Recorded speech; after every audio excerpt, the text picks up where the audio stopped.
let's take a look at the setup and first use of the Barista Touch Impress. Enjoying third wave specialty coffee is made possible using the 4 keys formula found inside every Breville Espresso machine, just like this one. Full-bodied espresso with rich and complex flavors is created using the ideal dose of 18 to 22 grams of freshly ground beans, with a brew water temperature delivered at precisely 200 degrees Fahrenheit, just like a commercial machine. You'll also need the right pressure during the extraction, and this time, bigger is definitely not better.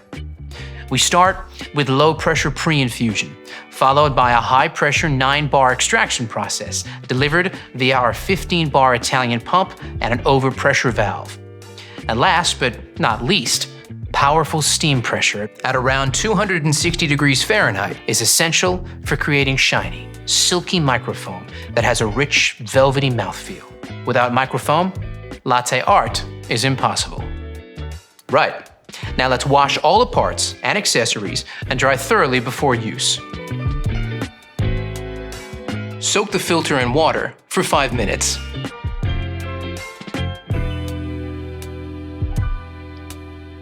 Pop it into the filter holder. Fit the holder snugly into the bottom of the tank and fill with cold water.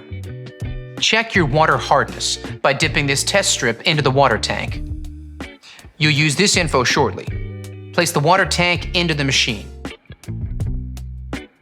Fit the bean hopper to the top of the machine like this, locking it into place.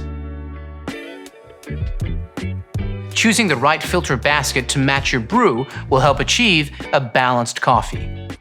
Use a 2-cup filter basket when making 2 coffees, or when you want a stronger coffee. On the other hand, if you are making a single cup or a weaker coffee, use the 1-cup filter basket. You might have noticed there are also single and dual wall filter baskets with your machine. When your coffee beans are at their peak of 5 to 30 days out of roast, use the single wall filter basket. But if they're older than 30 days, or the bag is a best before or use by date, use the dual wall filter basket. Now, let's power it up. Follow the step-by-step instructions on the screen to guide you through the first use setup. It's pretty simple. When prompted, enter the result from the water hardness test strip so the machine automatically alerts you when to descale or change the filter. Now the machine is set up, you're ready to make your first coffee.